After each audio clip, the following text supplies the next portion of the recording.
இப்போ போர்க்களத்திலே நாகாஸ்திரம் மறுமுறை விடுன்னு சொன்ன போது கர்ணனுக்கு அந்த ஞாபகம் வந்தது. வந்த உடனே நினைச்சான், மறுமுறை விடமாட்டேன் போ. அந்த நாகப்பாம்பு தற்கொலை பண்ணி கொண்டது. சல்லியம் பார்த்தான், டே கர்ணா, நெஞ்சுக்கு குறிவைனா வைக்க மாட்டேன்ட்ட, மறுமுறை விடுனா விடமாட்டேங்கிற, நீ அழியத்தான் போற, நீ தோற்று போகிறதோட வீரனான நானும் உன் தோல்விக்கு துணை இருக்க தயாரா இல்லை. எப்போவும் அப்படித்தான். நம்ம வசதியாக இருக்கிற போது எல்லாம் சொந்தம் கொண்டாடிட்டு வருவாங்க.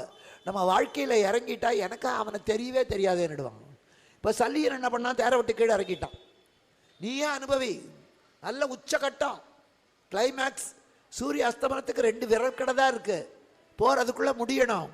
அந்த நேரத்தில் இவன் இறங்கி போயிட்டான். சாரதி போனதுனால குதிரைகள் தாறுமாறா ஓடி அந்த ரத்த சேத்துல சக்கரம் புதஞ்சு போச்சு. குதிரைகள் தவிக்கிறது.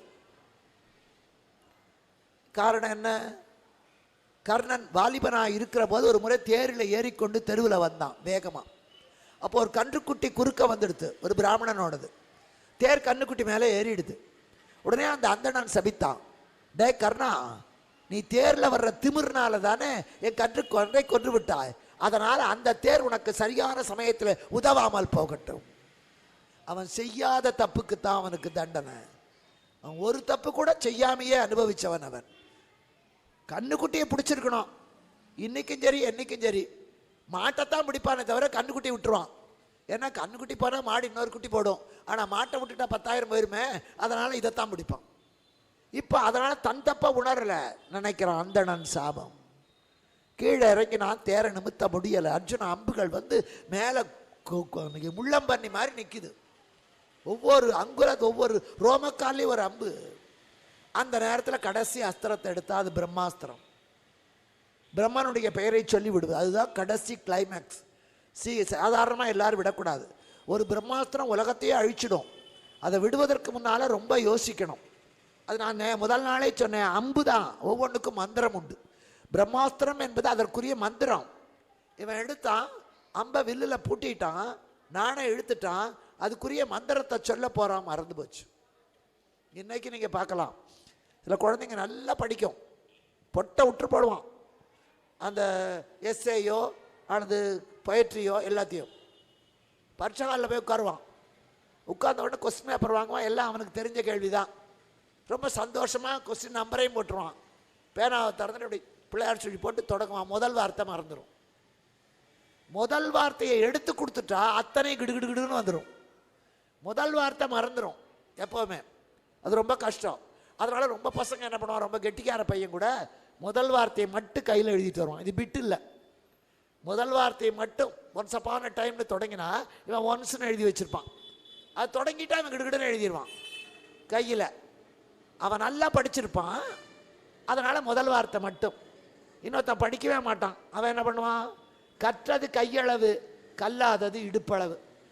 அவன் படித்தவன் கையில் எழுதிட்டு வருவான், படிக்காதவன் புஸ்தகத்தையே கிழித்து இடுப்பை சுற்றி கட்டிட்டு வந்துடுவான். அதுதான் இப்போ இங்கே அதே மாதிரி முதல் வார்த்தை பிரம்மாஸ்திரம் மறந்து போச்சு. காரணம், பரசுராமரிடத்துல அவன் வித்தை கற்றுக்கொள்ள போகிறான். அவர் சத்திரியனுக்கு வித்தை கற்றுக் கொடுக்க மாட்டேன்னு பீஷ்மர்னால சபதம் பண்ணியிருக்கார். இவன் ஒரு நாள் பரசுராமர் இவன் மடியில் தலை வச்சு படுத்திருக்கார். அதுவே தப்பு. வாத்தியார் வகுப்பில் தூங்குறது தப்பு, அதில் மாணவ மடியில் தலை வச்சு தூங்குறது அதோட பெரிய தப்பு. ஆனால் அவன் நல்ல சிஷ்யன், குருவனுடைய வீட்டிலேயே தான். அவருக்கு எப்போ மூடு வருதோ அப்போ தான் பாடம். இப்போல்லாம் பையனுக்கு எப்போ மூடு வருதோ அப்போ தான் பாடம். சார் இன்றைக்கி வேணாம் சார்னா விட்டுறணும். அதுக்கு மேலே நீங்கள் பாடம் நடத்துனீங்கன்னா காலேஜில் நரி கத்தும், நாய் கொலைக்க எல்லாம் பண்ணும், கிளாஸில் விட்டுறணும். அவன் மூடுக்கு விட்டுறணும். இங்கே அதனால் தூங்குறான். இவன் எழுப்பலை. குருவனுடைய நித்திரைக்கு பங்கம் வரக்கூடாதுன்னு உட்காந்துருந்தான். அர்ஜுனனுடைய தந்தை இந்திரன், அவன் தம்பிள்ள ஜெயிக்கணும்னு நினச்சான். அவன் யாரையும் கேட்காமையே இந்த கர்ணன் அழியணும்னு ஒரு வண்டு வடிவம் எடுத்துக்கொண்டு கர்ணனுடைய தொடையில் கொடைய ஆரம்பித்தான். நம்ம உடம்புலேயே மிக மென்மையான பகுதி தொடை தான். அதனால தான் தொடையில் ஏதாவது காயம் வந்தால் அது மரத்து போகிற ஊசி போட மாட்டாங்க இப்போவும். அது மரத்து போனால் சாமானியத்துக்கு உணர்ச்சி வராது. அது ரொம்ப மென்மையான பகுதி. அதனால் அதில் குடையிறான். அவன் பாட்டுக்கு குடைஞ்சி ரத்தம் கொட்டுது. இவன் பல்ல கடிச்சிட்டு பேசாமல் பொறுத்துருக்கான். ஏன்னா குரு எழுந்திருந்துருவாரு வலியை பொறுத்துக்கிட்டு. இந்த ரத்தம் கீழே ஒரு மடியில் தான் தலை வச்சிருக்காரு. தொடையிலேருந்து ரத்தம் கீழே சொட்டுக்கிறது அந்த பரசுராமருடைய பிடரியில் பட்டது. ஒரு வெப்பமான ஒரு உணர்ச்சி சட்டுன்னு கண்டுபிடிச்சார். நாம் தூங்கிட்டே இருக்கும்போது திடீர்னு ஃபேன் நின்று போச்சுன்னா நமக்கு வேத்து கொட்டு டக்குன்னு முழிச்சுக்குவோம். குழந்தை கூட முழிச்சுக்கும் இந்த காலத்தில். அதனால் முழிச்சு பார்க்குறாரு, கீழே ரத்தம், இவன் தொடையில் காயம். என்ன பண்ணியிருக்கணும்? ஒரு நல்ல மனுஷனாக இருந்தால் வேஷ்டியை கிழித்து அந்த குழந்தைக்கு கட்டு போட்டிருக்கணும். சின்ன பையன் வாலிபன், கட்டு போட்டிருக்கணும். இல்லை ஒரு சாதாரண ஆளாக ரத்தம் வருதுடா போய் கட்டு போட்டு வாடான்னு அனுப்பியிருக்கணும். இது ரெண்டையுமே செய்யலை. அதுக்கு பதிலாக, டேய் நீ சத்திரியன் தார, இவ்வளவு ரத்தம் கொட்டுது, கொஞ்சம் கூட பயப்படாமல் உட்காந்துருக்கியே. சத்திரியனுக்கு தான் ரத்தத்தை கண்டா பயம் இல்லை போர்க்களத்தில். பிராமணனுக்கு ரத்தத்தை கண்டா பயம் இருக்கணும். பிராமணனாக பிறந்து முனியாடி விலாசில் போய் சாப்பிடக்கூடாது. அதனால் சத்திரியனுக்குத்தான் ரத்தத்தை கண்டா பயம் இல்லை, பிராமணனுக்கு பயம் உண்டு. அதனால் அவன் கொல்லாத விரதமுடையவன். நீ இத்தனை ரத்தம் வந்து கூட பயப்படாமல் உட்கார்ந்துருக்க. நீ பிராமணன்னு நினச்சி நான் உனக்கு வித்தை கற்றுக் கொடுத்தேன். நீ பிராமணன் அல்ல, சத்திரியன். சத்திரியனுக்கு வித்தை கற்றுக் கொடுக்க மாட்டேன் நான் சபதம் பண்ணியிருக்கேன். அதனால் எங்கிட்ட கற்றுக்கொண்ட எல்லாமே சரியான நேரத்திலே மறக்கட்டும். இவரா வாத்தியார்? மறக்கட்டும்னு சொல்லியிருக்கலாம். இந்த பையன் மறுபடியும் படிச்சிருப்பான். சரியான நேரத்தில் மறக்கட்டும். அது வரைக்கும் ஞாபகம் இருக்கு. அந்த நேரத்திலே அந்த நிமிஷத்திலே அதை பயன்படுத்துகிற வினாடி மறந்து போச்சு. இப்போ அம்மாவுக்கு கொடுத்த வரம் நாகாத்திரத்தை மறுமுறை விடமாட்டேன் ஒரு பக்கம் இழுக்குது. சல்லியனுடைய கோபம் இன்னொரு பக்கம், பிராமணனுடைய சாபம் இன்னொரு பக்கம், பரசுராமருடைய சாபம் இன்னொரு பக்கம்.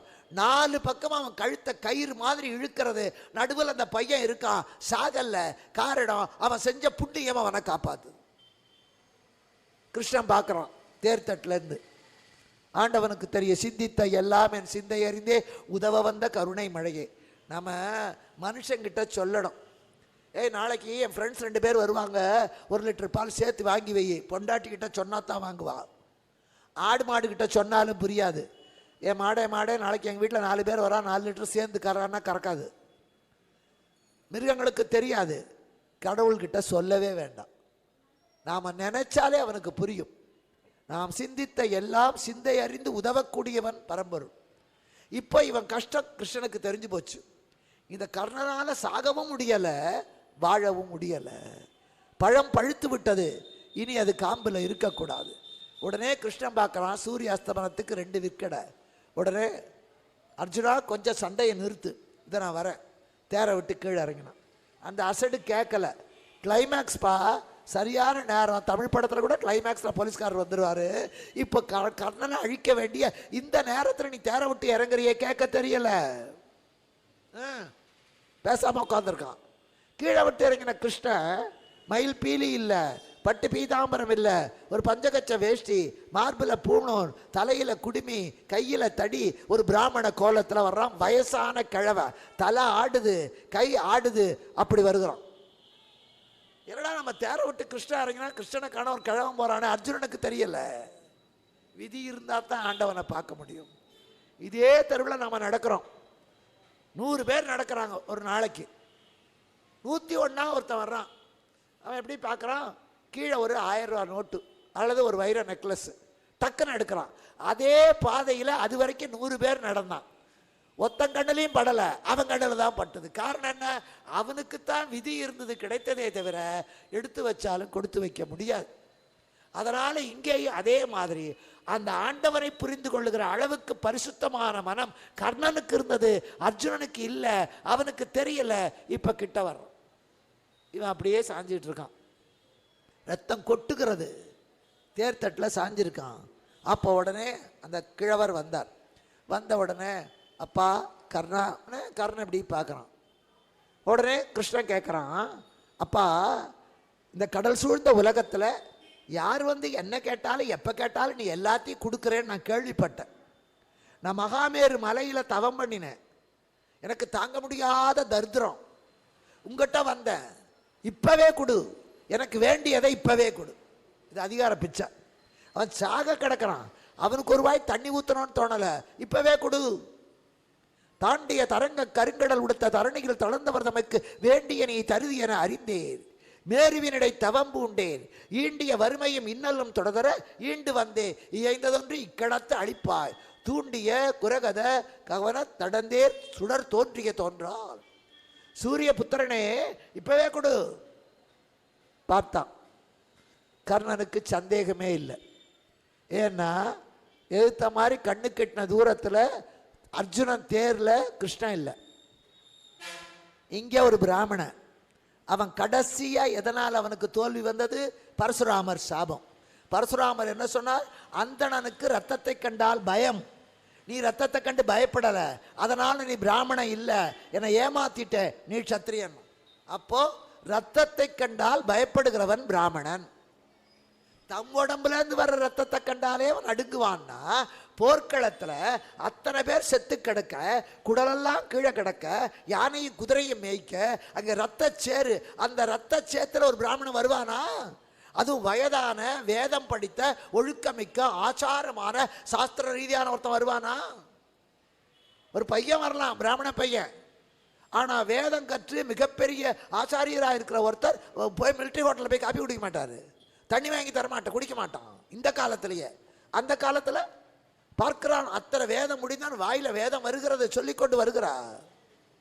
அப்படிப்பட்ட ஒருத்தர் இத்தனை பிணம் நாறுகிற இந்த இடத்துல வருவாரா?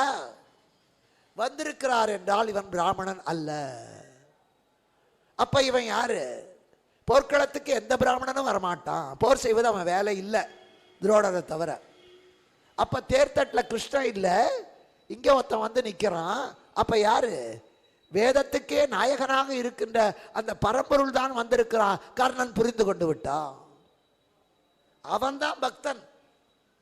எங்க இருந்தாலும் எப்படி இருந்தாலும் தெரிந்து கொள்ளணும் கடவுளை. சும்மா சிவசிவா சிவசிவாங்கிறது பிரயோஜனம் இல்லை. நாமதேவர்னு ஒருத்தர் இருந்தார். அவர் பண்டரிபுரத்தில் விட்டலர்கிட்ட ரொம்ப பக்தி. அவங்க அப்பாவுக்கு திவசம் பண்றார்.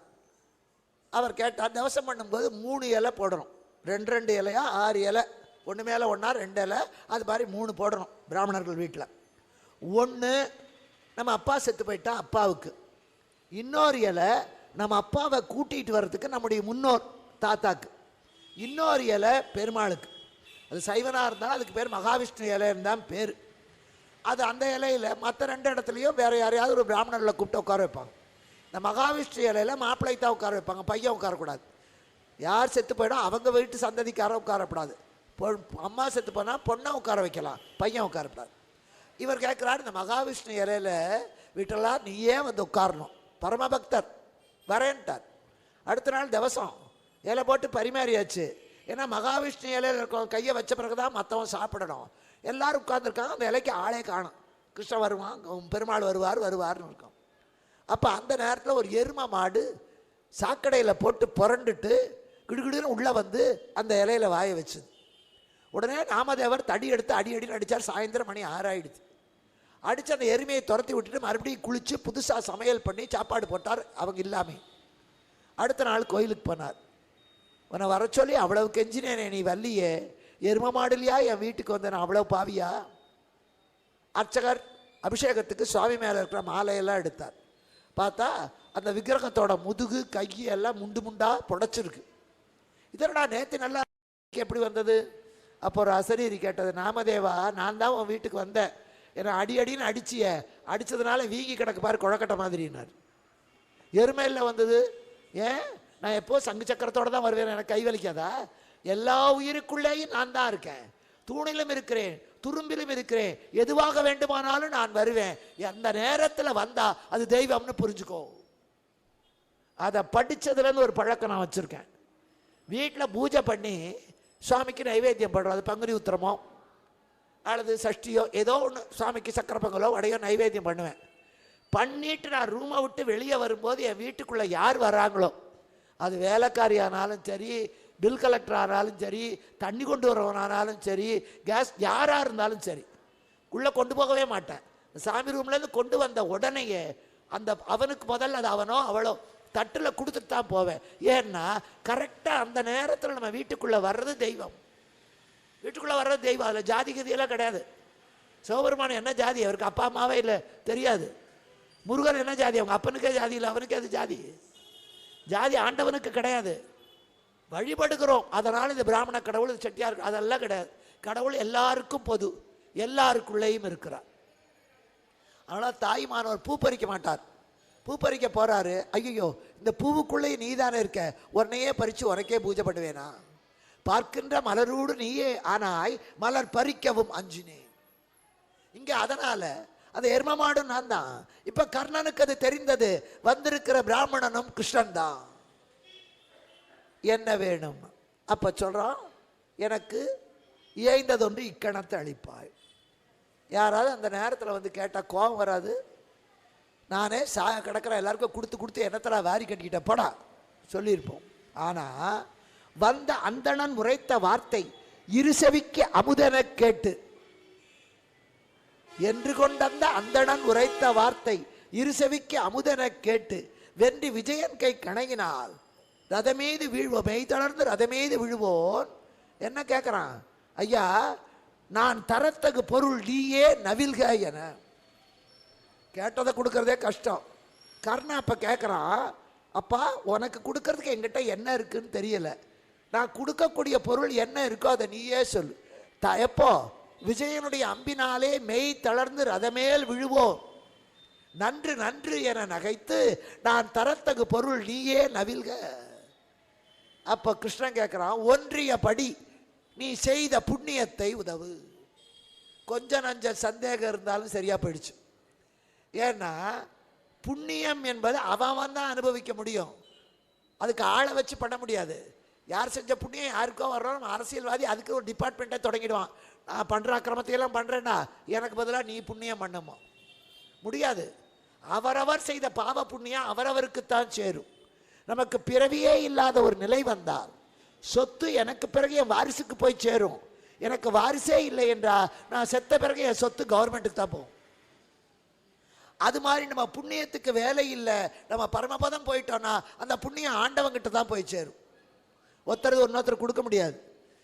கவர்மெண்ட் வேலையில் இருக்கிறவனுக்குலாம் மாதத்தில் 3 நாள் லீவ், கேஷுவல் லீவ், வருஷத்தில் 12 நாள், மாதத்தில் 1.5 நாள்.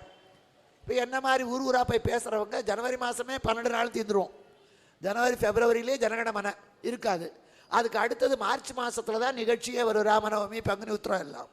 அப்போ லீவு போடணும். என்கிட்ட லீவ் இல்லை. இன்னும் சில பேர் லீவே போட மாட்டாங்க.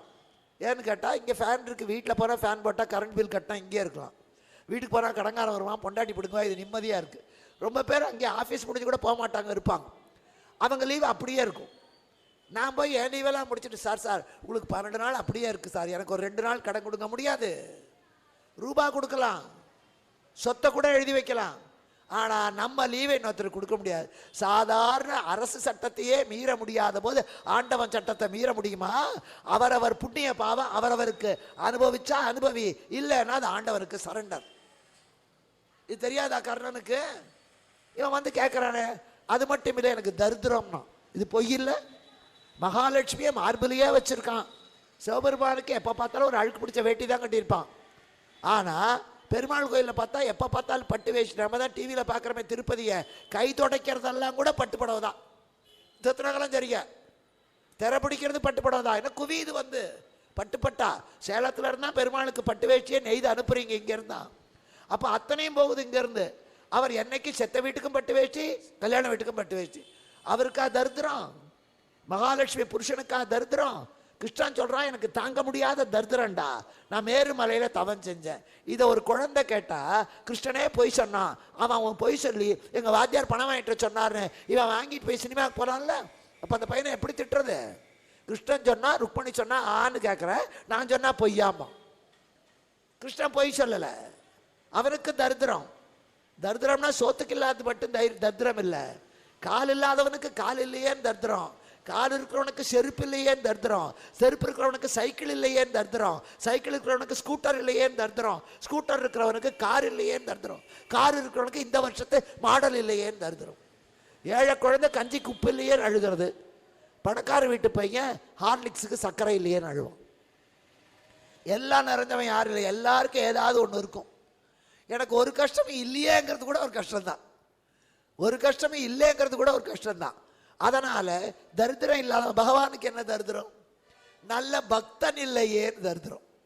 10 பைசாவுக்கு கற்பூரத்தை வாங்கி ஏற்றிவிட்டு 10 பக்கம் பெட்டிஷன், என் பையனுக்கு பொண்ணா பிறக்கணும், என்னோட மகளுக்கு பொண்ணா பிறக்கணும், பேத்தி பிறக்கணும், என் மகனுக்கு பையனா பிறக்கணும், ஏன்னா என் மகளுக்கு பொண்ணு பிறந்தா தான் என் சம்பந்தியம்மா எங்கிட்ட வாங்கின பணத்தையெல்லாம் அவள் பேத்தி கல்யாணம் பண்ணி கொடுக்கும்போது கொடுத்துருவா. அவ்வளோ நல்ல எண்ணம். 1000 கேள்வி கேட்போம். பக்கத்து வீட்டுக்காரிக்கு கண்டு தெரியப்படாது, எனக்கு 4 கண்ணு வேணும். இத்தனை பெட்டிஷன். பஜனை மடத்துக்கு பட்டாணி சுண்டல் கொடுக்குற மாதிரி 10 பைசா கல்பூரத்துக்கு அத்தனை கேட்குறோம்.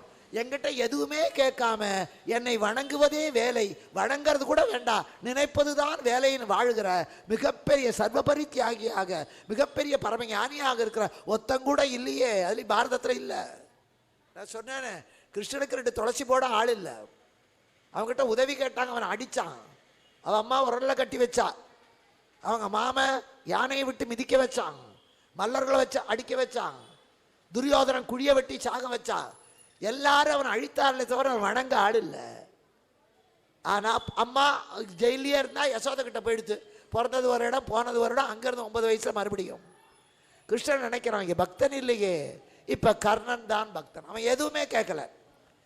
அத்தனை கஷ்டத்தில் கூட கிருஷ்ணன்கிட்ட கிருஷ்ணா என்னை காப்பாத்துன்னு கூட கேட்கல.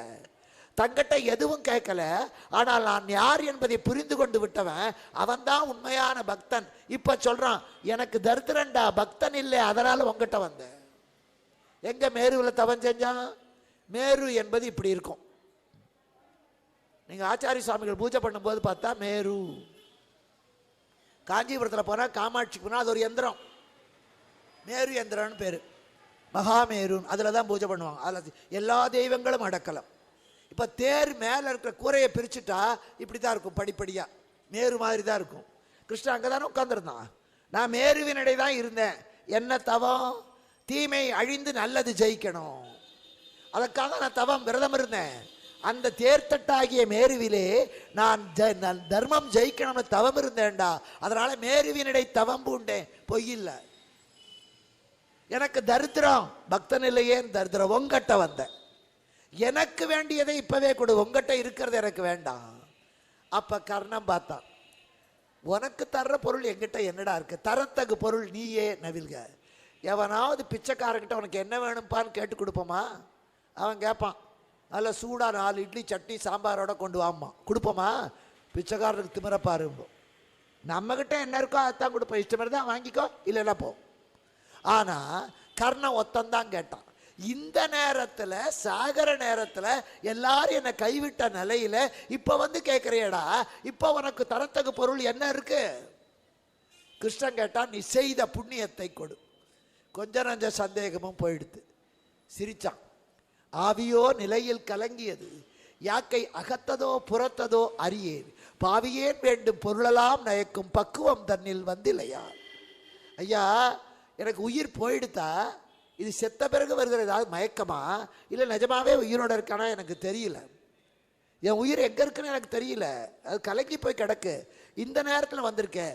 கேட்டவனுக்கு கேட்டதை கொடுக்குற பக்குவத்தில் நீ வரலையா?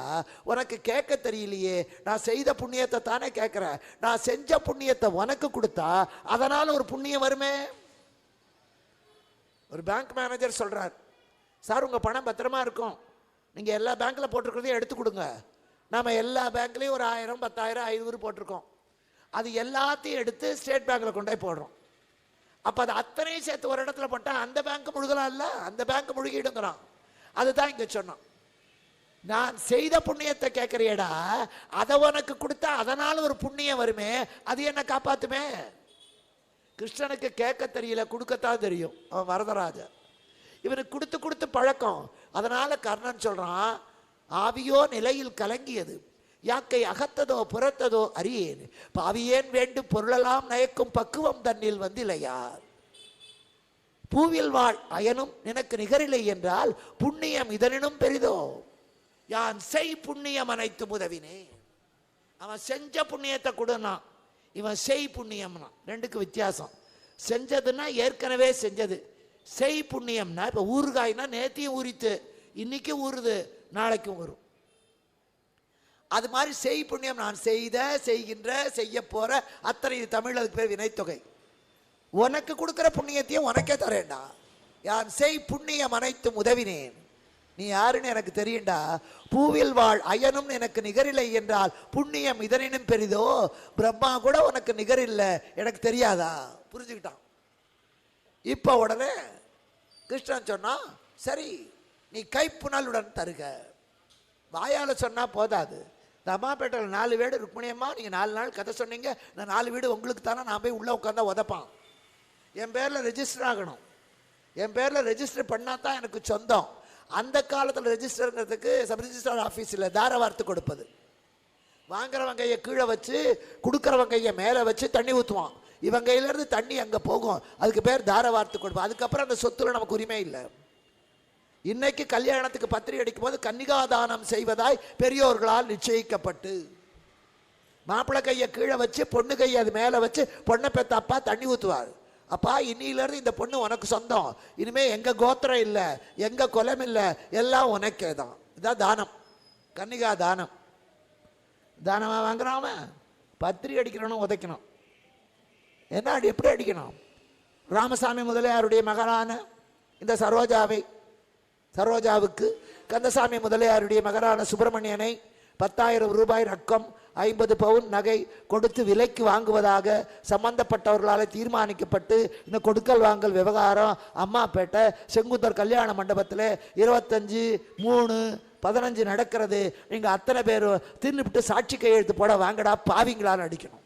அது கன்னிகாதானமா? அது கன்னிகாது. ரோட்டில் உட்காந்து ஒரு பையன் சைட் அடித்தா அவனுக்கு பேர் ரவுடி. அவனை கூப்பிட்டு நடு வீட்டில் சேர் போட்டு உட்கார வச்சு அவனுக்கு பஜ்ஜியும் சொஜ்ஜியும் காப்பியும் கொடுத்து பொண்ணை நல்லா பார்த்துக்கிட்டானா அவன் மாப்பிள்ளை. என்ன நியாயமோ தெரியல. அப்போ அதனால் அத்தனையும் வாங்கி கொள்றதுக்கு தானம் இல்லை. தானம்னா அந்த காலத்தில் பெரிய கட்டின புடவை கூட இல்லை, மாப்பிள்ளை வாங்கி கொடுத்த புடவை தான் கட்டிட்டு வரணும். கூரை புடவை மாப்பிள்ளை வீட்டில் தான் வாங்கணும், அதான் சாஸ்திரம். இப்போவும் கூரை புடவை மாப்பிள்ளை வீட்டில் தான் வாங்கணும். அந்த மஞ்சள் கயிறு தாலி கயிறு தாலியும் மாப்பிள்ளை வீட்டில் தான் வாங்கணும்.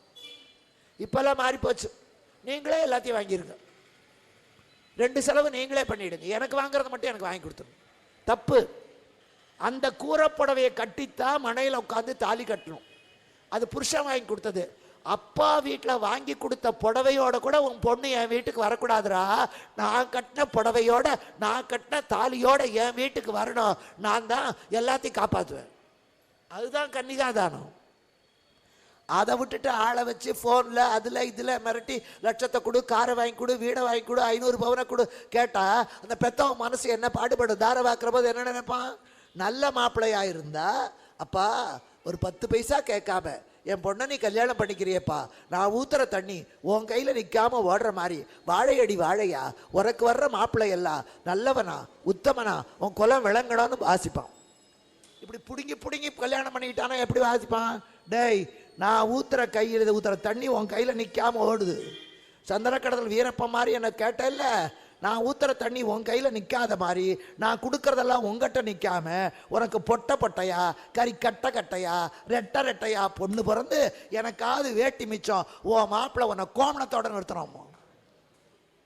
கல்யாணம் பண்ணும்போது கேட்கக்கூடாது, அவங்களா இஷ்டப்பட்டு அவங்க பொண்ணுக்கு ஏதோ செய்யட்டும். இங்கே அதனால் கைப்புணலுடன் தருக, தாரவாத்து கொடு. இன்றைக்கி வடார்காட்டிலாம் தாரவாக்குறதுன்னு ஒன்று உண்டு. பையன் தொலைச்சிட்டான்னு வச்சுக்கோங்க, அவர் பேனாவை படி கொடுத்தா தாராந்துட்டு வந்துட்டியாடாமா, தாரை வார்த்து விட்டு தொலைச்சிட்டியா, இனிமேல் அது உனக்கு கிடைக்காது. இப்போ கிருஷ்ணன் கேட்குறான் கைப்புணலுடன் தருக. போர்க்களத்தில் ஏது தண்ணி? அப்போ என்ன ரெட் கிராஸாக இருந்தது? தண்ணீரை அவன் புனல்னா திரவம்னா தண்ணின்னு சொல்லலை, திரவம். ரத்தமும் திரவந்தான், எண்ணெயும் திரவந்தான், பாலும் திரவந்தான். மேலிருந்து கீழே ஓடி வருவது, வைத்த பாத்திரத்தை நிரப்புவது திரவம். கொஞ்சம் கூட இவன் யோசிக்கல. நெஞ்சில குத்தி இருந்த அம்பை பிடிங்கினான், குபு குபு குபுன்னு ரத்தம் வந்தது. நீட்டா கையணும். எப்பவும் இப்படி கையை வச்சுக்கிட்டு வரதராஜனா இருக்கிற பெருமாள் கையை நீட்டினார். அந்த இதயத்தை அம்பின் வாய் அம்பால் அழித்தான். ஏன் காலில் இருக்கிற அம்பை பிடிங்கினாலும் ரத்தம் தானே வந்திருக்கும். கிருஷ்ணா காலை நீட்டு, அவனுக்கு நேரம் அவன் கையை நீட்டும் போது அவனுக்கு நேரம் இவன் காலை நீட்டி அம்பை பிடிங்க எடுத்துக்கடா கொடுத்துருக்கலாம் இல்லையா? ஏன் நெஞ்சில் கொடுக்கறது மனப்பூர்வமாக கொடுக்கணும். இப்போ இன்னைக்கு எவ்வளோ ஃபேஷன் வந்தாலும் ஆண்களுடைய ஷர்ட்டில் இடது பக்கம் தான் பாக்கெட்டு. சில பேர் 2 பக்கம் வச்சுப்பான், அரசியல்வாதி 10 பக்கம் வச்சுக்குவான் லஞ்சம் வாங்கிறதுக்கு, அது வேறு விஷயம். ஆனால் உலகம் முழுக்க ஷர்ட்டில் ஒரு பாக்கெட்னா இடது பக்கம்தான். ஏன்னா அந்த காலத்தில் இந்த பணத்தை வச்சுக்கிற சக்தி ஆண்களுக்கு தான், பெண்கள் வேலைக்கு போகிறதெல்லாம் இல்லை. அப்போது பாக்கெட்லேருந்து நீ பணம் எடுத்து கொடுக்குற போது, பாக்கெட்டில் கை விடுகிற போது உன் இதயத்தை தொட்டுட்டு தான் கொடுப்பேன். இதய பக்கம் இடது பக்கம் தான் தள்ளி இருக்கு, மனப்பூர்வமாக கொடுக்குறேன். உங்களுக்கு பாக்கெட் மணி, இதுங்களுக்கு ஜாக்கெட் மணி. ஒரு சின்ன பர்ஸில் போட்டு இங்கே வச்சுக்குதுங்க, அதுவும் இடது பக்கம் தான். அதில் பணம் எடுக்கும்போது இதயத்தை தொட்டுட்டு தான் கொடுக்கணும், மனப்பூர்வமாக தரணும். இப்போ இதயத்தை அம்பின் வாய் அம்பினால் குளித்தான், வாங்கி கொண்டான். வாங்கி கொண்ட உடனே என்னடா வேணும் உனக்கு வரோம்னு நமக்கு கோவம் வராது? ஏட்டா கொஞ்ச நேரத்துக்கு முன்னாடி நான் பிச்சைக்காரன், எனக்கு ஒன்றுமில்லை, சாக போகிறோட நிம்மதியாக சாக விடாமல் குடுறான்னு கழுத்தறுத்த, இப்போ நீ எனக்கு கொடுக்குறியா? நம்ம வீட்டு வாசலில் ஒரு பிச்சைக்காரன், அம்மா சாப்பிட்டு 3 நாள் ஆச்சு, இவன் ரொம்ப மனசு தாராளமாக 4 நாளத்து பழையதை கொண்டாந்து போடுவா. அவன் அதை வாங்கிட்டு, அம்மா உனக்கு எத்தனை மூட்டை அரிசி வேணும்? எப்படி இருக்கிற நமக்கு எதில் அடிக்கிறதுன்னு தோணும். கொஞ்ச நேரத்துக்கு முன்னால் பிடிசோர் இல்லை, இவன் நமக்கு மூட்டை அரிசி கொடுக்குறானா? தரித்திரம்னு சொன்ன கிருஷ்ணன் கேட்குறான், உனக்கு என்ன வேணுமோ கேள், என்ன வேணுமோ கேள். மல்லலம் தொடையல் நிறுவனை மகிழ்ந்து உனக்கு வேண்டிய வரங்கள் சொல்லுக தருதும் என்றான். இதை சொல்லிட்டான் ஒரு வேகத்தில். கல்யாணம் புதுசில் 15வது நாள் தீபாவளி வரும். இது அந்த மோகத்தில் நீ என்ன கேட்டாலும் வாங்கி தரேன்பான். அவன் உடனே எனக்கு ஒரு வைர நெக்லஸ் வாங்கி கொடுங்க, ஆனால் இவனுக்கு சம்பளமே இல்லை, வைர நெக்லஸ் எங்கேருந்து வாங்கி தரது, வாக்கு கொடுத்துட முடியாது, கொடுத்தா கொடுக்கணும். இங்கே அதே மாதிரி கிருஷ்ணன் எது வேணாலும் கேளு. ஒருவேளை கர்ணன் துரியோதனன் ஜெயிக்கணும், தர்மன் தோற்கணும், என்னை பெட்டியில் வச்சு ஆத்தோட விட்டாலே அந்த குந்திக்கு கேன்சர் வரணும், என்னை தேரோட்டி மகன் ஏசினானே அவனுக்கெல்லாம் வாய் இழுத்துக்கணும். நானாக இருந்தால் அப்படி தான் கேட்பேன். சொல்லுவான்ல, என்னை கேட்டாங்க நீங்கள் என்ன வரம் கேட்பீங்க? நான் செத்து போய் அல்லது சாகரத்துக்கு வந்து கடவுள் என்கிட்ட வந்தா உனக்கு என்ன வரம் வேணும்னு கேட்டா, எனக்கு சொர்க்கம் வேண்டாம், செத்து ஒரு 3 மாதம் நான் பேயா அலையணும். ஏன்னு புரிஞ்சுக்கங்க. ஏன்னா பல அக்கிரமத்தை நம்மளால் தடுக்க முடியலை, காவல்துறையால் தடுக்க முடியல, சட்டத்தினால தடுக்க முடியல, பெருகி கிடக்கு. நேர போய் அவனை கேட்க முடியாது, பேய் கண்ணுக்கு தெரியாது, எவனுக்கு பயப்படும். எவன் மொட்டை பெட்ஸ் எழுதுனா ஓங்கி ஒரு அறை கை இழுத்துக்கும். எவன் பொண்டாட்டி டைவர்ஸ் பண்ணுறானா அவனுக்கெல்லாம் கழுத்தில் ஒரு வெட்டு பேசாமல் கும்போம்.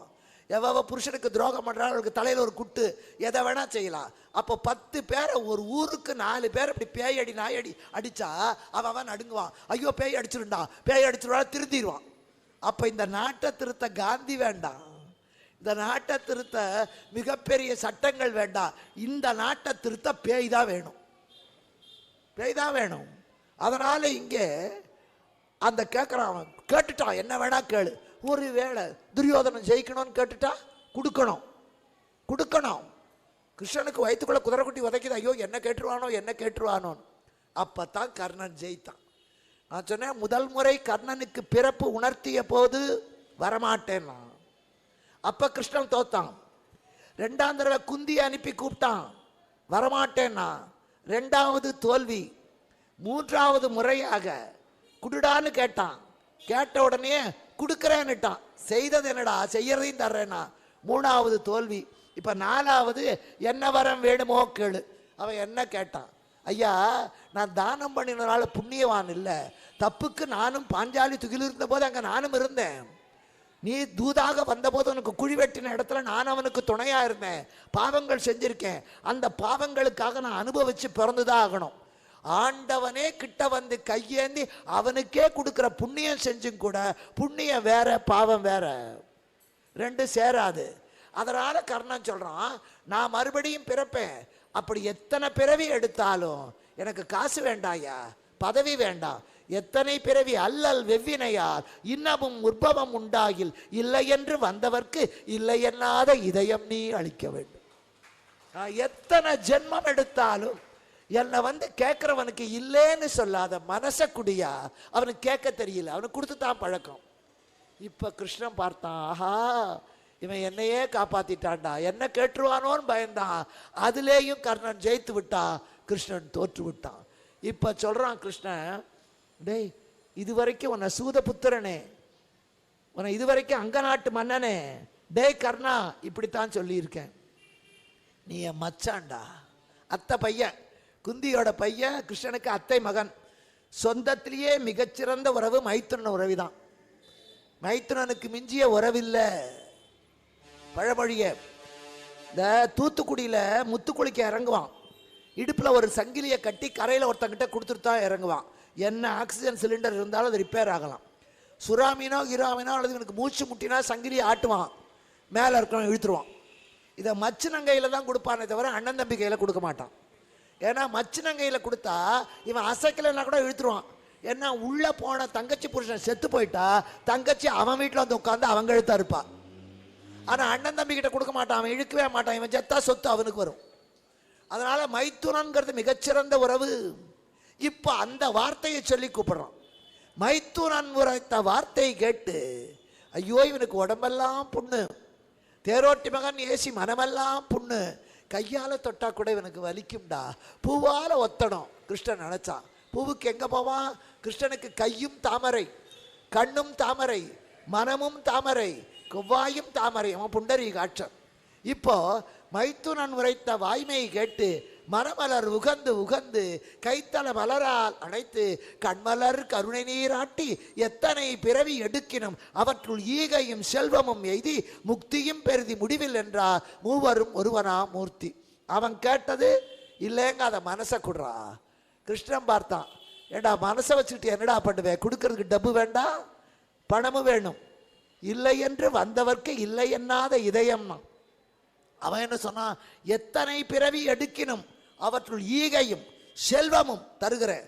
ஆனால் கர்ணா நீ எனக்கு வேணும்டா, கொடுத்துக்கிட்டு இங்கேயே இருக்காத, கொடுத்து கொடுத்து உன் பாவமெல்லாம் கழிந்த பிறகு முக்தி பெற்று என் அருகிலே வா.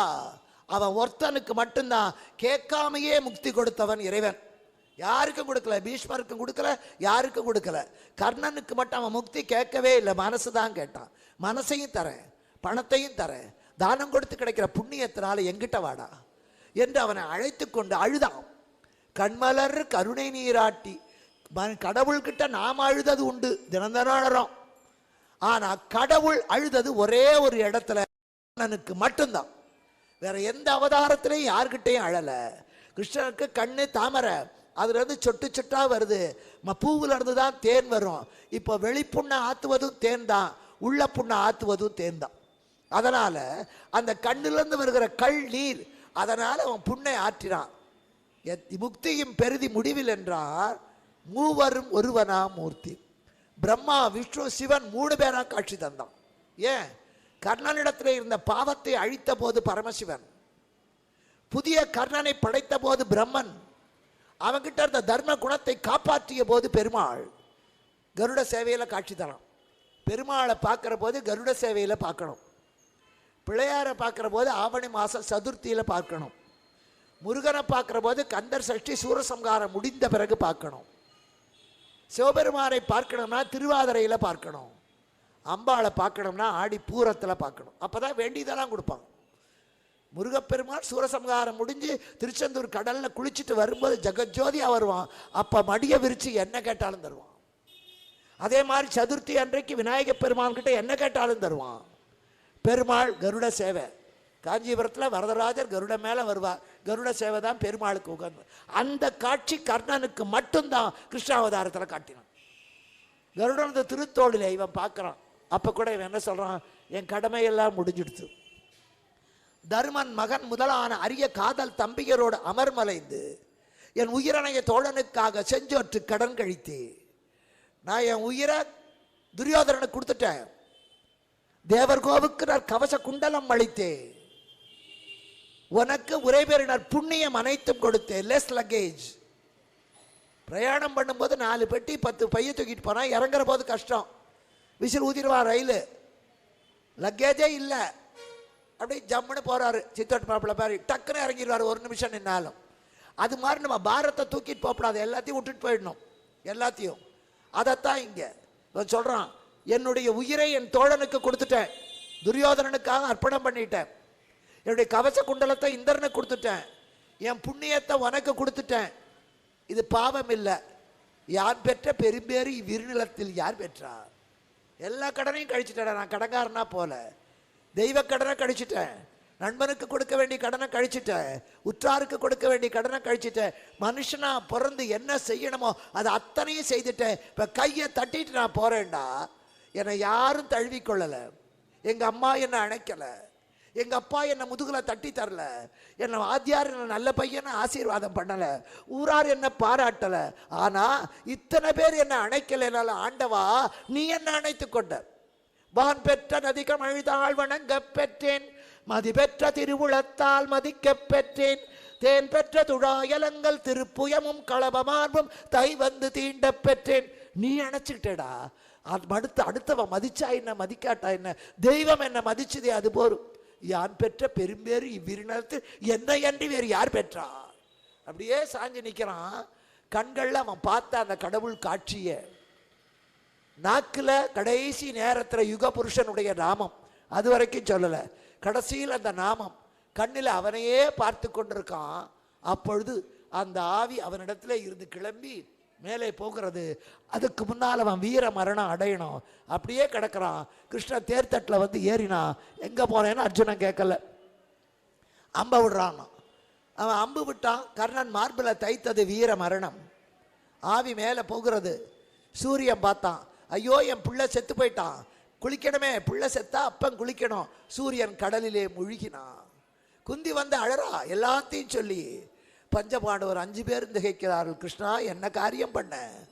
ஆடவனை புதல்வனை கொண்டு அழிப்பித்தாய், இலங்கை நகர் காவலனை வீடனனை பகையாக்கி வீழ்வித்தாய், இன்று நாடறிய புகுந்து எங்கள் நாயகமாம் கர்ணனை நரன் அம்பால் வீழ்வித்தாய்.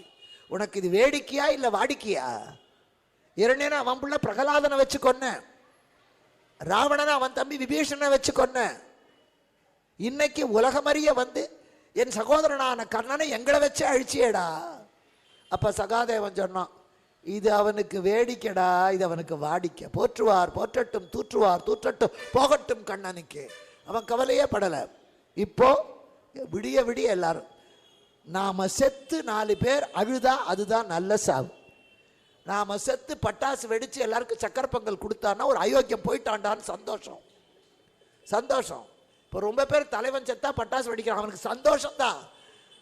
நினச்சிக்கிறான் என்னமோ இவனுக்காக நல்ல ஒழிஞ்சாண்டா பாவின்னு. அழணும். அது யார்? நல்லவன் அழணும். நான் செத்து போயிட்டா ஊரில் இருக்கிற திருடன் பிக் பாக்கெட்டு அயோக்கியனெல்லாம் அழுதா நம்ம கட்சி அழுன்னு அர்த்தம். நல்ல வாழணும். புறந்தார்கண் நீர்மல்க சாகிற்பின் அச்சாக்காடு இறந்து கோர்த்தக்கதுடை. நல்லவன் கண்ணுலேருந்து நமக்காக ஒரு சொட்டு தண்ணி வந்தா அந்த சாவை பிச்சை கேட்டாது வாங்கு. வள்ளுவர் சொல்லுவார், உடம்புக்கு எவ்வளவோ செலவு பண்ணுறோம், சென்ட் போடுறோம், சாப்பாடு போடுறோம், பட்டு புடவை கட்டுறோம். உயிருக்கு என்ன சம்பளம் கொடுக்குறோம்? ஒருத்தன் செத்து போயிட்டான், அவன் பையன் 20,000 செலவு பண்ணி தேர் கட்டி சுடுகாட்டு கொண்டு போய் போட்டு வச்சுருக்கான். அந்த உயிர் அந்த உடம்பை சுற்றித்து, என் உடம்பே நீ எப்படி இங்கே வந்த? என் பையன் ரொம்ப நல்லவன்யா, அவன் 20,000 செலவழித்து தேர் கட்டி டண்டனக்குன்னு மாலை வச்சு கொண்டு வந்தான். எவன் அப்பன் உயிரோடு இருக்கும்போது 10 பைசா செலவு பண்ணலையோ அவன் தான் செத்த பிறகு 10,000க்கு தேர் கட்டுவான். இருக்கிற போதே நம்ம எல்லாம் செஞ்சிட்டா அதுக்கு பிறகு தேவையில்லை. இப்போ அப்போ சொல்கிறான், அப்போ அந்த உயிர் கேட்குது, உங்கள் வீட்டிலேருந்து இந்த சுடுகாடு 3 ஃபர்லாங், இந்த 3 ஃபர்லாங் தூரத்துக்கு உன்னை தூக்கிட்டு வரத்துக்கு 10,000 ரூபா தேர். உனக்கு இப்போ வயசு 65, நீ பிறந்ததுலேருந்து 65 வருஷம் நீ போக நினச்ச இடத்துக்கெல்லாம் உன்னை தூக்கிட்டு போனது நான். எனக்கு என்னடா சம்பளம் கொடுத்தேன்னுது உயிர். உடல் சொல்லிச்சு, உனக்கு என்ன சம்பளம் கொடுக்கறது? வீட்டுக்காரன் வீடை காலி பண்ண சொல்லிட்டான். குடியிருக்கிறோம் என்ன பண்ண, என்னைக்கு இருந்தாலும் வாடகை வீடு எனக்கு சொந்தம் இல்லை. அதனால் எப்படியோ கஷ்டப்பட்டு ஒரு கையகலை நிலம் வாங்கி ஒரு கூரை குடிசையாவது போட்டு வச்சிருந்தா வீட்டுக்காரன் சாமான தூக்கி எறிஞ்சா நீ மானத்தோட போய் வேறு இடத்துல இருக்கலாம். என்னைக்கு இருந்தாலும் நீ இருக்கிறது வாடகை வீடு. இந்த உயிர் இருக்கிற உடம்பு வாடகை வீடு, அது பர்மனெண்ட் இல்லை, அழிஞ்சுதான் ஆகும். மேலே இருக்கிறோம் எப்போ வேணாலும் காலி பண்ண சொல்லுவான். அப்போது என்னை காலி பண்ண சொன்னால் நான் தெருவில் நிற்கிறேனடா. நீ வாழற காலத்தில் தான தர்மம் பண்ணி புகழுடம்புன்னு உன்னை சம்பாதிச்சிருந்தா இப்போ நான் அதில் போய் போவேனே. ஈதல் இசைபட வாழ்தல் அது வல்லது, ஊதியம் இல்லை உயிர்க்கு. உயிர்க்கு கொடுக்கிற சம்பளம் கொடுப்பது அதனால் வர்ற புகழ், கெடுப்பது அதனால் வர்ற புகழ் அல்ல. இப்போ கர்ணனுக்கு அது கிடைத்தது. எல்லாரும் எழுதுகிறார், செவ்விரவி திருமகனை ஜெகம்புரக்கும் காவலரை எவ்விரவும் விடுவிக்கும் இருகரத்து வள்ளலை இழந்தோம் என்று வெவ்விரவு அருமலர்த்தால் விஜயன் முதலாக அனைவரும் அவ்விரவு விடியும் வரை அழுதார். எப்போவுமே பாண்டவர் பக்கத்தில் யாராவது செத்தா துரியோதன பக்கத்தில் பாயசம் வைப்பான், துரியோதன பக்கம் யாராவது செத்தா பாண்டவர் பக்கத்தில் பாதாம் அல்வா வைப்பான். கர்ணன் இறந்த போது மட்டும்தான் பாண்டவர்களும் அழுகிறார்கள், துரியோதனனும் அழுகிறான். டே கர்ணா, நானும் உன் கூட வரேன், ஆனால் இப்போ வந்தா நீ போரில் இறந்து போயிருக்க வீர சொர்க்கம், நான் தற்கொலை பண்ணிட்டான் நரகத்துக்கு போவேன், நாளைக்கு போர் செய்து இறந்து நான் வரேன்டா, உன் பக்கத்தில் எனக்கு சீட்டு பிடிச்சி வைக்கணும். படைக்கடலுக்கு புனையானாய் வருகிறேன். துரியோதன அழுகிறான், கௌரவர் அழுகிறார்கள், பாண்டவர் அழுகிறார்கள், கண்ணன் அழுகிறான், நிலம் அழுகிறது, வான் அழுகிறது. அத்தனை பேரும் அழும்படியாக ஒரு வாழ்க்கையை வாழ்ந்து அத்தனை பேருக்கும் அவனுக்கு செய்த கொடுமைகளை எண்ணி எண்ணி உருகுகிற நிலையிலே ஒருவன் போனான் என்றால் அத்தனை காப்பியத்திலே, அத்தனை மகான்கள் வரலாற்றிலே, அத்தனை அவதார காலத்திலே கர்ணன் ஒருவன் மட்டும்தான். அதனாலே அப்பேற்பட்ட தானசூர கர்ணனை பற்றி படிக்கும் போதுதான் பாரதத்திலே அத்தனை பேரும் பின்னுக்கு தள்ளி பாரதத்தை படித்து முடித்து அந்த பார காவியத்தை மூடுகிற போது நம் நெஞ்சிலே கர்ணன் நிற்கிறான். கிருஷ்ணனை பின்னுக்கு தள்ளிக்கொண்டு கர்ணன் நினைப்பான். அதனாலே அந்த மாவீரனுக்கு நாம் அஞ்சலி செலுத்தி இறைவரே அவனை தன்னுடன் சேர்த்தி கொண்டதனாலே அவனுக்கு ஆண்டவன் கொடுத்த அந்த காட்சியை அவனோடு சேர்ந்து நாமும் அந்த கருட சேவையை பார்த்து இந்த நிகழ்ச்சியை இன்றைக்கு என்னுடைய பேச்சோடு நிறைவு செய்கிறேன். நாளை விழா தொடரும், ஆனால் நான் தொடர மாட்டேன். இதுவரையிலே சொன்னதை தொகுத்து சொல்லுகிறேன். 16வது நாள் போருக்கு கர்ணன் கௌரவ சேனாதிபதியாக வர, ஆனால் அன்றைக்கு அவன் தோற்க, இன்று போய் போர்க்கு நாளை வா என சொல்ல அவன் வேண்டியபடியே சல்லியன் அவனுக்கு தேரோட்டியாக வர 17வது நாள் எல்லாவற்றையும் தான தர்மம் செய்துவிட்டு களத்துக்கு வர தர்மபுத்திரனோ என அர்ஜுனனே ஒரு கடநேரம் நினைக்க, அப்பொழுது போர் தொடங்க அத்தனை அஸ்திரங்களும் பயனற்று போக கடைசியிலே நாகாஸ்திரத்தை எடுக்க அவன் நெற்றிக்கு குறிவைக்க சல்லியன் நெஞ்சுக்கு குறிவைக்க சொல்ல கர்ணன் அதை மறுக்க நெற்றிக்கு குறிவைக்க கண்ணன் தேர்தட்டை அழுத்த தலைக்கு வந்தது பாகையோடு போக நாகாஸ்திரம் திரும்பி வர மறுமுறை விட சொல்ல தாய்க்கு கொடுத்த வாக்கினாலே மறுமுறை விட மாட்டேன் என மறுத்துவிட அந்த நாகம் தற்கொலை செய்து கொள்ள இப்பொழுது கர்ணன் பிரம்மாஸ்திரத்தை விடலாம் என நினைக்க, ஆனால் உன் தோல்விக்கு நான் துணை இருக்க மாட்டேன் என சல்லியன் கோபத்தினாலே தேரை விட்டு இறங்க தேர் பூமியிலே அழுந்த அந்தணன் சாபத்தினாலே தேர் அவனுக்கு பயனில்லாமல் போக தேர் தட்டிலே சாய்ந்து கொண்டு இருக்க வேண்டியவர் தேர் சக்கரத்திலே சாய்ந்து கொண்டு பிரம்மாஸ்திரத்தை விடலாம் என நினைக்க பரசுராமர் சாபத்தினாலே அந்த மந்திரமும் கடைசி நேரத்திலே மறந்து போக, அப்பொழுது அவன் செயலொன்று இருக்க கண்ணன் அதை தெரிந்து கொள்ள பழம் பழுத்து விட்டது, இனி காம்பிலே இருக்கக்கூடாது என சூரியன் அஸ்தமனத்துக்கு 2 விற்கிடை இருக்க அர்ஜுனா போரை நிறுத்து என சொல்லி மெய்த்தவப்படிய வேதியனாகி இந்த வெயிலவன் புதல்வனை அடைய, அப்பா எனக்கு தாங்க முடியாத தர்தரம் ஈண்டிய வறுமையும் இன்னலும் தொடர ஈண்டு வந்தே எனக்கு ஒன்று இக்கணத்தை அளிப்பா என சொல்ல, நான் ஆவியோ நிலையில் கலங்கியது, நான் இருக்கிறேன், நான் இறந்து விட்டேனா தெரியல, நான் கொடுக்கிற பக்குவத்தில் வரல, நான் தரத்தகு பொருளை நீயே நவில்க என சொல்ல, நீ செய்த புண்ணியத்தை உதவு என சொல்ல கர்ணன் சிரித்து கொண்டே செய்கின்ற இனிமேல் ஏதாவது செய்வதானால் அத்தனை பலனையும் உனக்கு தருகிறேன் என சொல்ல கண்ணன் தாரை வார்த்து கொடு என கேட்க மார்பிலே குத்திய அம்பை பிடுங்கி அந்த இரத்தத்தினாலே முதல் இரத்த தானம் செய்தவராக கண்ணனுக்கு கொடுக்க கிருஷ்ணன் மனம் நெகிழ்ந்து போய் உனக்கு என்ன வரம் வேண்டுமோ கேள் தருகிறேன் என சொல்ல, நான் எத்தனை பிறவி எடுத்தாலும் இல்லை என்று வந்தவர்க்கு இல்லை என்று சொல்லாத மனசை கொடு என கேட்க அதை கேட்ட கண்ணன் மெய்மறந்து அவரை மைத்துனனாக எடுத்துக்கொண்டு அவரை மார்போட தழுவி கண்மலரிலே இருந்து கருணை நீராட்டி எத்தனை பிறவி எடுக்கினும் அவற்றுள் ஈகையும் செல்வமும் எய்தி முக்தியும் பெருதி என மும்மூர்த்திகளாக அவனுக்கு காட்சி தர அந்த கருட சேவையிலே கண்ட காட்சியை கண்டு துரியோதனனுக்காக செஞ்சோற்று கடன் கழிக்கேன் உயிரை கொடுத்தே, தேவர்கோவுக்கு கவச குண்டலத்தை கொடுத்தே, உனக்கு புண்ணியம் அனைத்து உதனே, தர்மன் முதலான அரிய காதல் தம்பியரோடு அமர்முலைந்து என் கடமையை நான் செய்துவிட்டேன், இந்த உலகத்திலே நான் பெறக்கூடியது வேறு ஒன்றுமில்லை, யாரும் என்னை மதிக்கவில்லை என்றாலும் கண்ணா நீ என்னை வரத்தாய், உன்னுடைய துளசி மாலை அணிந்த மார்பினாலே சந்தனம் பூசிய தோள்களினாலே என்னை தழுவிக்கொண்டார், என்னை காட்டும் இந்த பெரும்பேற்றை பெற்றவர்கள் இந்த உலகத்திலே யாருமே இல்லை என்று அந்த கண்ணனுடைய நாமத்தை நாவிலே சொல்லி கண்ணிலே அவன் காட்சியை கண்டு கொண்டிருக்க கிருஷ்ணன் வந்து தேரிலே ஏற அர்ஜுனனை அம்பு விட சொல்ல அவன் அம்பு விட கர்ணன் வீர சொர்க்கம் போக சூரியன் கடலிலே மறைய துரியோதனன் ஓடிவர எனக்கு இடம் பிடித்துவை நான் வருகிறேன் என அழ பஞ்ச பாண்டவர்களுக்கு குந்தி அழுததை பார்த்து தங்கள் தமையன் என்று தெரிந்து கொள்ள அவ்விரவு விடியும் வரை நாங்கள் இப்படிப்பட்ட ஒரு பாவத்தை செய்துவிட்டோமே என அந்த இருகரத்து வள்ளலை எண்ணி எண்ணி அவர்கள் அழ, ஆனால் அந்த உத்தமனோ சொர்க்கத்திலே ஆண்டவனுடைய திருவடி நிழலிலே அவன் செய்த தான தர்மத்தின் பலனினாலே மிகச்சிறப்பான சிதப்பிரஜனாக வாழ்ந்தான் என்ற அளவிலே இப்பேற்பட்ட பாரத கதையை நினைத்து நினைத்து சுவைத்து சுவைத்து படிப்பதற்குரிய மானுட பிறவியை எனக்கு தந்ததற்காக இறைவனுக்கு நன்றி கூறி விடைபெறுகிறேன்.